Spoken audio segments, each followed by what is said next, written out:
আসসালামু আলাইকুম ভিউয়ার্স। আমার লফটে সাদা কবুতর বলতে একেবারেই নেই। এই যে একজোড়া আর্মি কবুতরের বাচ্চা আছে, এদেরকে কালকে পেয়ারিং করে দিছি। এদের থেকে ইনশাল্লাহ খুব ভালো মানের বাচ্চা হবে। যে দেখতে পাচ্ছেন আপনারা, নরমাদির সাইজটা প্রায় একই রকম। এই জোড়ার থেকে আমি আশাবাদী খুব ভালো মানের বাচ্চা হবে। এগুলো আমার বাড়ির রেজাল্ট কিন্তু কবুতরের বাচ্চা। সামনেরটা হচ্ছে নটটা আর পিছনেরটা হচ্ছে মাদিটা। আমি আপনাদেরকে একটু সামনের থেকে দেখানোর চেষ্টা করি। এই যে পিছনেরটা হচ্ছে মাদিটা, সামনেরটা হচ্ছে নটটা। দুইটা আর্মি লাইন কবুতর। এই কবুতর দুইটাকে কালকে পেয়ার করা হয়েছে, জোড়া নিয়ে নিছে। নটটা একটু মাদিটাকে বেশি মারতেছিল, কারণ এরা এখন পর্যন্ত কখনোই খাঁচায় ছিল না।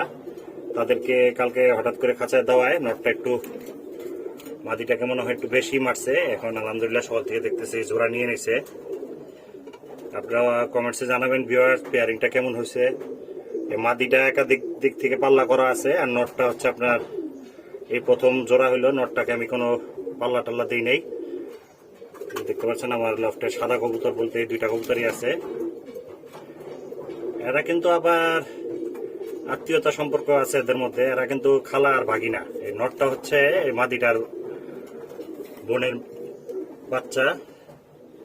ওর বোনের অনেক ভালো রেজাল্ট আছে মাদিটার বোনের, এবার নটটার মার।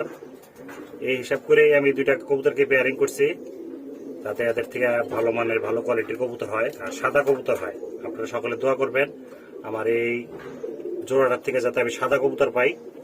আর আপনারা সকলে দোয়া করবেন কবুতরগুলোর জন্য, ফেরেগুলোর কবুতর দুইটার জন্য দোয়া করবেন, এদের থেকেও যাতে ভালো মানের কবুতর হয়। আর এই সাদা দুইটা কবুতরের জন্য দোয়া করবেন, এই দুইটার থেকেও যাতে আমি ভালো মানের বাচ্চা পাই। আজকে ভিডিওটা ভিউয়ার্স এখানে শেষ করতে যাচ্ছি। আল্লাহ হাফেজ।